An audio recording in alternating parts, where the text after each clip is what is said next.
रोजमर्रा की जिंदगी में और खासकर मुझे लगता है काम की जगह पर ये तनाव, ये स्ट्रेस तो मतलब बहुत ही आम बात हो गई है। हाँ बिल्कुल। कभी मीटिंग्स का प्रेशर है, कभी शायद मैनेजर का कुछ रवैया है, या कभी कभी तो बस लोगों का बर्ताव ही अजीब होता है। सही कहा। और ये सारी चीजें ना ऐसा लगता है जैसे हमारी शांति, हमारा सुकून छीनने पर तुली हुई है। तो आज हम मेल रॉबिन्स की एक किताब है, उससे निकले एक आइडिया पर बात करने वाले हैं, लेट देम थ्योरी। थोड़ा गहराई से देखते हैं इसको। आज की इस बातचीत का मकसद असल में यह समझना है कि भाई जिन चीजों पर हमारा कंट्रोल नहीं है उन पर हम अपना रिएक्शन, अपनी प्रतिक्रिया कैसे बदल सकते हैं। क्या हो अगर हम उस पूरी उथल पुथल से, इस अफरा तफरी से लड़ने के बजाय उसे इस्तेमाल करना सीख लें अपने फायदे के लिए। हाँ नहीं, ये आइडिया बहुत पावरफुल है। ये जो थ्योरी है ये असल में 2 हिस्सों में है। पहला है लेट देम, मतलब उन्हें करने दे, जो वो कर रहे हैं उन्हें करने दे। ओके। और दूसरा जो शायद ज्यादा जरूरी है वो है लेट मी, यानी मुझे करने दें, मुझे चुनने दें कि मैं इस पर कैसे रिएक्ट करूंगी, मेरा अगला कदम क्या होगा। अच्छा, जैसे ठीक है, उन्हें मुझे इग्नोर करने दें या मुझे नीचा दिखाने दें, लेकिन ये मुझे तय करने दें कि मैं अपनी एनर्जी, अपना ध्यान कहाँ लगाऊंगी। ये दिलचस्प है।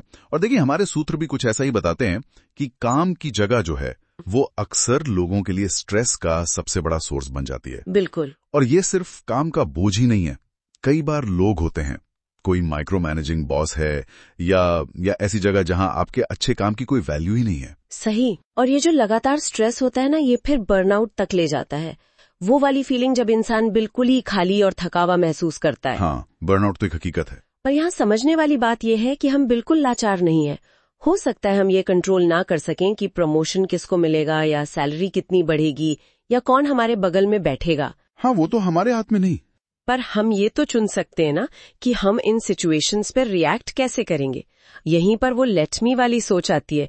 ये बस सहना नहीं है, ये अपनी ताकत पहचानना है। अच्छा, तो आप कह रही हैं कि इस स्ट्रेस को, इस तनाव को हमें बेवकूफ बनाने देने के बजाय या हमें निराश करने देने के बजाय हम उसे एक सिग्नल की तरह देखें। एग्जैक्टली। मतलब बॉस के मूड का या उनके फैसले का इंतजार करने के बजाय अपना रिज्यूमे ठीक करें। हाँ। या दोस्तों के साथ बैठकर सिर्फ शिकायतें करने के बजाय अपना अगला चैप्टर प्लान करना शुरू करें। ये तो पैसिव से प्रोएक्टिव होना हुआ। बिल्कुल, ये अपनी कहानी का कंट्रोल वापस अपने हाथ में लेना है। देखिए, सूत्र में कुछ अच्छे उदाहरण भी दिए गए। हाँ। जैसे एक टॉक्सिक वर्क प्लेस का जिक्र है।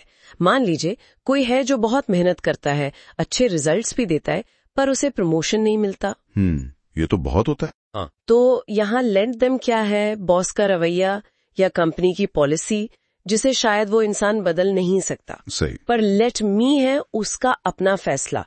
वो क्या करेगा? क्या वो नई नौकरी ढूंढेगा? क्या वो कोई नया स्किल सीखेगा?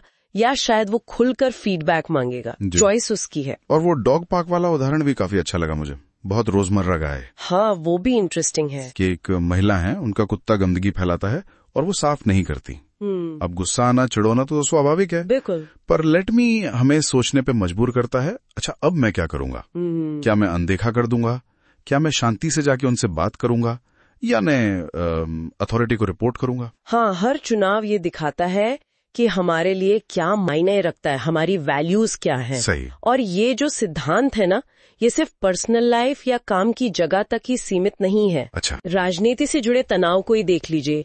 देश में क्या हो रहा है, कैसे फैसले लिए जा रहे हैं, ये देखकर बहुत लोग निराश होते हैं, गुस्सा महसूस करते हैं। हाँ, ये भी है। हम गुजरे हुए राजनीतिक फैसलों को बदल को नहीं सकते, लेट देम, है ना? नहीं, वो तो हो गया। लेकिन हम भविष्य पर असर डालने के लिए कदम उठा सकते हैं। लेट मी, चाहे वो वोट देना हो या किसी मुद्दे पर लोगों को जागरूक करना हो या अपनी कम्युनिटी में कुछ करना हो, ये शक्तिहीन महसूस करने से कहीं बेहतर है। तो इस सारी बातचीत का निचोड़ क्या निकलता है फिर? क्या बस यही कि भाई जो चीजें हम बदल नहीं सकते उन पर अपनी एनर्जी वेस्ट करना बंद कर दें? हाँ, वो तो है ही, लेकिन ये उससे भी ज्यादा है।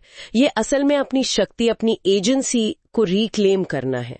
जब हम सोच समझकर लेट देम को स्वीकार करते हैं और अपना फोकस लेट मी पर लाते हैं, तो हम अपनी कीमती ऊर्जा, अपना वक्त, अपना ध्यान, अपनी मानसिक शांति उन चीजों की तरफ लगाते हैं जो वाकई हमारे कंट्रोल में है और जो हमारे लिए मायने रखती हैं। बिल्कुल। हम चुनते हैं कि क्या जरूरी है, हम चुनते हैं कि कैसे रिएक्ट करना है। असली ताकत बाहरी हालातों में नहीं है, वो हमारे अंदर है, हमारी चॉइस में है। एग्जैक्टली, शक्ति हमारे पास है। तो साल यही निकलता है आज की चर्चा का, बाहरी घटनाएं हो या दूसरे लोगों के काम, वो शायद हमारे काबू में ना हो, लेट देम, लेकिन उन पर हमारी प्रतिक्रिया कैसी होगी ये हमेशा हमारे हाथ में है। Let me. और ये छोटा सा बदलाव न सिर्फ हमारी एनर्जी बचाता है बल्कि हमें सशक्त भी महसूस कराता है। बिल्कुल। और इसी सोच को आगे बढ़ाते हुए एक सवाल शायद सोचने लायक है। जीवन का ऐसा कौन सा एक क्षेत्र है, कौन सा एक पहलू है जहां अभी इसी वक्त लेट मी सिद्धांत को अपनाने से नजरिए में या एनर्जी लेवल में एक तुरंत एक पॉजिटिव बदलाव आ सकता है? इस पर सोचा जा सकता है।